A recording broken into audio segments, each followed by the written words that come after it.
नमस्कार दोस्तों, आज हम मर्यादा पुरुषोत्तम राम के वनवास के बारे में बात करेंगे। श्री राम ने अपने वनवास के दौरान बहुत सारी मुश्किलों का सामना किया, लेकिन साथ ही उन्होंने ऐसे काम भी किए जो आज भी हमें प्रेरणा देते हैं। यह समय हमारे लिए यह समझने का है कि श्री राम का जीवन केवल एक कहानी नहीं है, बल्कि एक सीख है जो हमें अच्छे काम करने, अपने धर्म का पालन करने और सच्चाई के रास्ते पर चलने की प्रेरणा देती है। अगर आप हमारे चैनल साधना ज्ञान पर नए हैं तो कृपया चैनल को सब्सक्राइब करें और वीडियो को लाइक और शेयर करना न भूलें। अपने विचार हमें कमेंट में जरूर बताएं। तो चलिए आज की वीडियो शुरू करते हैं। वनवास के दौरान श्री राम, सीता और लक्ष्मण दंडक वन में पहुंचे। यहाँ के लोग आदिवासी थे जो जंगल के पास रहते थे और प्रकृति के साथ तालमेल बिठाकर जीवन जीते थे। श्री राम ने देखा कि ये लोग प्रकृति के साथ मिलकर रहते हैं और उन्होंने भी ऐसा ही करने का फैसला किया।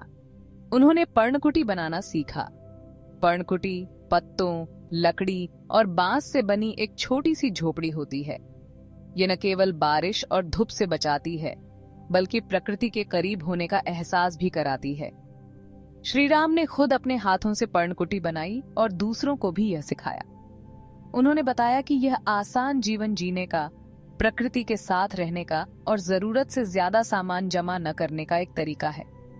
पर्णकुटी में रहना एक तरह का त्याग था जो हमें दुनिया के सुखों से दूर और आत्मा को मजबूत बनाने का रास्ता दिखाता है। यह हमें सिखाता है कि जीवन में खुशी और संतोष बाहर की चीजों में नहीं, बल्कि सादगी और खुद पर निर्भर रहने में है। आज के समय में जब हम सब पैसे और सामान के पीछे भाग रहे हैं, पर्णकुटी का संदेश और भी जरूरी हो जाता है। यह हमें याद दिलाता है कि हमें प्रकृति का सम्मान करना चाहिए और अपने जीवन को सरल बनाना चाहिए। वनवास के दौरान श्री राम, सीता और लक्ष्मण ने जंगल के जीवन को पूरी तरह अपना लिया। उन्होंने न केवल पर्णकुटी में रहना सीखा, बल्कि अपने लिए कपड़े और खड़ाऊं भी खुद बनाने लगे। वे जंगल में मिलने वाले रेशों जैसे पेड़ों की छाल और घास से कपड़े बनाते थे। यह आसान नहीं था, लेकिन उन्होंने धैर्य और मेहनत से यह सीखा। खड़ाऊं बनाने के लिए वे लकड़ी और पत्तों का इस्तेमाल करते थे। ये खुद के बनाए हुए कपड़े और खड़ाऊं न केवल उनकी जरूरतें पूरी करते थे, बल्कि उनकी सादगी और खुद पर निर्भर रहने का भी प्रतीक थे। यह हमें सिखाता है कि हमें जीवन में किसी भी काम को छोटा या बड़ा नहीं समझना चाहिए। श्री राम एक राजकुमार थे, फिर भी उन्होंने खुद को परिस्थिति के हिसाब से बदला और अपने हाथों से काम करने में कोई हिचकिचाहट नहीं दिखाई। यह हमें खुद पर निर्भर बनने की प्रेरणा देता है। हमें दूसरों पर निर्भर रहने के बजाय अपनी जरूरत की चीजें खुद बनाने की कोशिश करनी चाहिए। यह न केवल हमें आत्मविश्वास देगा, बल्कि जीवन में आने वाली चुनौतियों का सामना करने के लिए भी तैयार करेगा। खुद के बनाए हुए कपड़े और खड़ाऊं हमें कर्म करने का भी संदेश देते हैं। श्री राम की वनवास यात्रा सिर्फ शारीरिक तकलीफों और त्याग की कहानी नहीं है, बल्कि यह तो भक्ति और आध्यात्मिकता की ऊंचाई को छूने की कहानी है। रामेश्वरम में शिवलिंग स्थापना इसका जीता जागता उदाहरण है। रावण को मारने के बाद श्री राम को ब्रह्म हत्या के पाप से मुक्ति पाने के लिए भगवान शिव की पूजा करनी थी। उन्होंने भगवान शिव की पूजा के लिए एक बहुत बड़ा लिंग स्थापित करने का निश्चय किया। हनुमान जी को हिमालय से विशाल शिवलिंग लाने का काम सौंपा गया। समय पर शिवलिंग नहीं पहुंच पाने पर माता सीता ने रेत से ही एक लिंग बनाया, जिसकी श्री राम ने पूजा की। यह घटना श्री राम की भक्ति और विश्वास का प्रमाण है।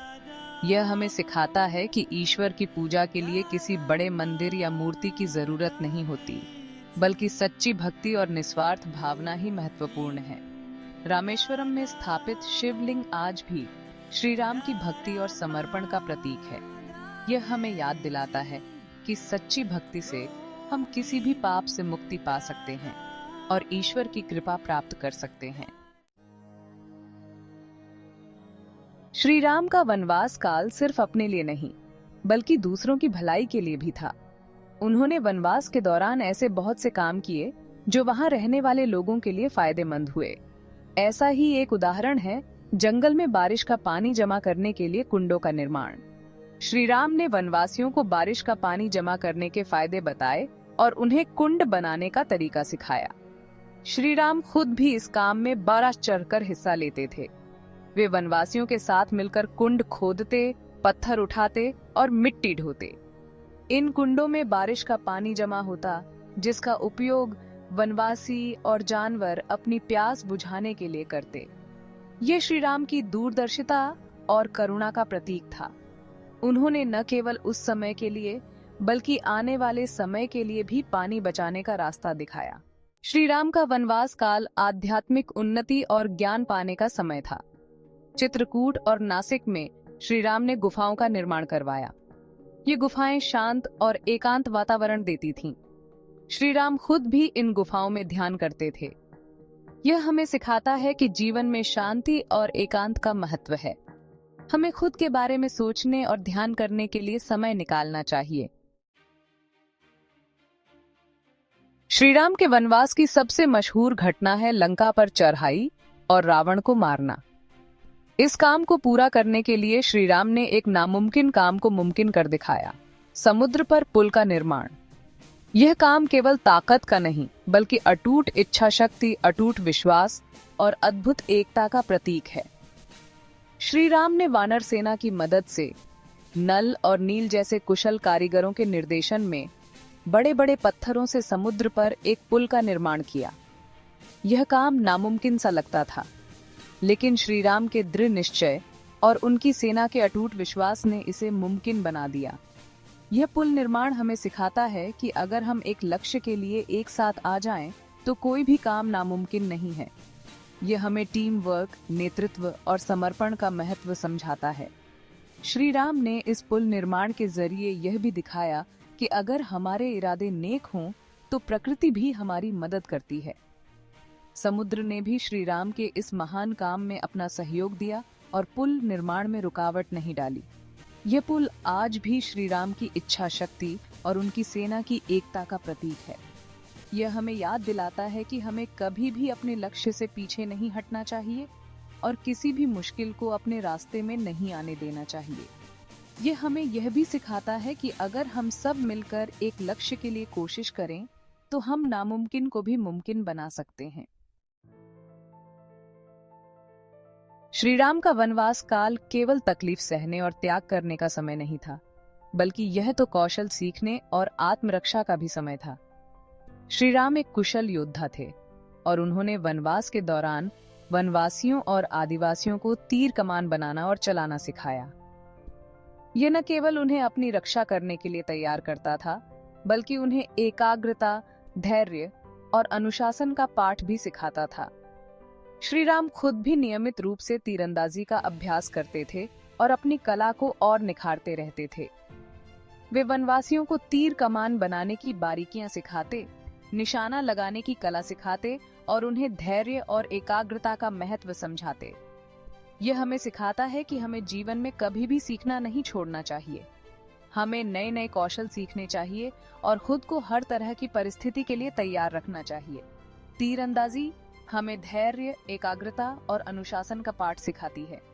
यह हमें लक्ष्य तय करने और उसे पाने के लिए कड़ी मेहनत करने की प्रेरणा देती है। श्री राम द्वारा वनवासियों को दिया गया यह प्रशिक्षण न केवल उनके लिए बल्कि पूरे समाज के लिए फायदेमंद हुआ। यह हमें याद दिलाता है कि हमें अपने ज्ञान और कौशल को दूसरों के साथ बांटना चाहिए और समाज को मजबूत बनाने में अपना योगदान देना चाहिए। यह हमें यह भी सिखाता है कि हमें जीवन में कभी भी हार नहीं माननी चाहिए और लगातार कोशिश करते रहना चाहिए। श्री राम का वनवास काल एक साधारण वनवास नहीं था, बल्कि यह तो पूरी मानवता के लिए एक अनमोल तोहफा है। यह हमें सिखाता है कि कैसे मुश्किलों का सामना धैर्य और साहस से किया जा सकता है, कैसे त्याग और समर्पण से जीवन को सार्थक बनाया जा सकता है और कैसे प्रकृति के साथ मिलकर जीना चाहिए।